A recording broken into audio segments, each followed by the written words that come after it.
2020년 겨울 독일의 베를린에서 전 세계가 주목한 정책이 시행됩니다. 그 이름은 미텐테켈, 직역하면 임대료 뚜껑이라는 뜻인데요. 이름만 들으면 저게 도통 무슨 소리인가 싶죠? 내용은 이렇습니다. 5년간 임대료를 못 올리게 하고 비싼 임대료는 낮추겠다는 정책이었습니다. 주거 문제를 시장에만 맡길 수가 없다며 베를린시가 직접 임대료를 못 올리게 한 겁니다. 처음에는 성공한 것처럼 보였어요. 월세는 내려갔고 시민들은 환호했죠. 그런데 1년 뒤 이 법은 독일 헌법재판소에서 완전히 무효 처리가 됩니다. 그리고 혜택을 받았던 임차인들은 그동안 깎였던 임대료를 임대인에게 다시 줘야 했어요. 도대체 뭐가 문제였을까요? 지금부터 그 과정을 따라가 보겠습니다. 한때 베를린은 유럽에서 임대료가 가장 저렴한 도시 중 하나였습니다. 통일 이후 건물이 낙후되고 경제 침체가 이어져 수요가 낮았었죠. 집값은 오랫동안 저렴했어요. 이때 베를린시는 하지 말아야 할 실수를 저지르게 됩니다. 사실 베를린시도 어쩔 수가 없었긴 했어요. 돈 문제가 워낙 심각했었거든요. 2000년대 초 베를린시는 87조에 달하는 부채를 가지고 있었습니다. 막대한 원금과 이자에 고심하던 베를린시는 시가 가진 자산을 팔기로 결정합니다. 당시 시장이었던 크라우스 보베라이트와 재무장관 틸로 사라치는 민간이 공공보다 효율적이라며 과감히 공공임대주택을 매각하기 시작합니다. 대표적인 매각 사례는 2004년 6만 5천 개의 공공임대주택을 골드만삭스 세르버스 같은 글로벌 투자사에 6,500억 원에 판매합니다. 집 한 채당 1천만 원이라는 말도 안 되는 가격에 말이죠. 이후에도 비슷한 방식으로 총 20만 가구 이상이 민간 기업에 넘어갑니다. 독일의 대형 임대 기업인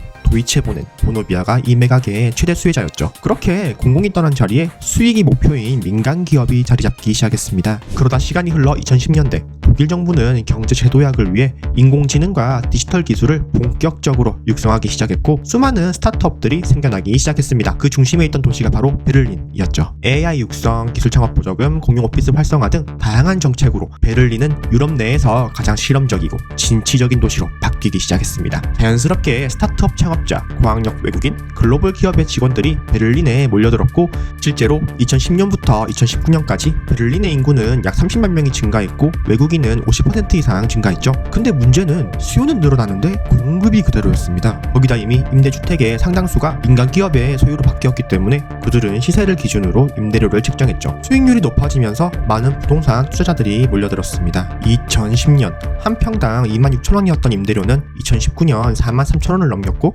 중심가는 6만 7천 원까지 치솟았습니다. 사람들은 오른 월세에 고통받았고 여기저기서 불만의 목소리가 나오기 시작했습니다. 이런 상황에서 혜성처럼 등장한 인물이 있었습니다. 도시개발주택 상원의원이자 도시계획 전문가였던 카트린 롬프셔. 그녀는 말했습니다. 더는 시장에 맡길 수가 없습니다. 되돌리기엔 너무 늦었어요. 그래서 나온 게 바로 임대료 상한제, 즉 미텐테켈입니다. 정책 내용은 이랬습니다. 2014년 이전에 지어진 150만 가구들은 2019년 6월 기준 5년간 임대료를 동결, 기준보다 20% 넘는 임대료는 강제로 인하, 신규 계약도 상한선을 준수해야 한다. 이를 지키지 않으면 50만 유로의 벌금까지 물리겠다고 했어요. 베를린시가 직접 주택 가격을 조절하겠다고 기업들에게 전쟁을 선포한 거죠. 시민들의 반응은 긍정적이었습니다. 월세는 내려갔고 그게 몸으로 체감될 정도였죠. 실제로 전체 평균 임대료가 10% 넘게 하락을 했어요. 하지만 곧 여기저기서 문제가 터지기 시작했습니다. 집주인들은 임대를 중단해버리거나 에어비앤비로 돌려버렸고 건축업자들은 수익률이 나오지 않아 신축 건물을 짓지 않기 시작했습니다. 투자자들도 등을 돌리고 말았죠. 그런데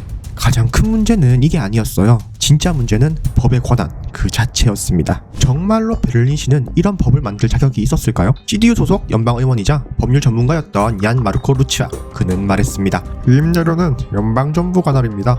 너희들이 만들 수가 없어요. 2020년 5월 그는 동료 의원들과 함께 헌법재판소에 소송을 제기합니다. 그 논리는 단순했어요. 주 정부는 연방이 만든 민법 위에 새로운 법을 만들 수가 없다는 거죠. 그리고 2021년 4월 15일 독일 연방 헌법재판소는 판결합니다. 베를린의 임대료 상한제는 무효입니다. 무효예요. 처음부터 없던 걸로 하세요.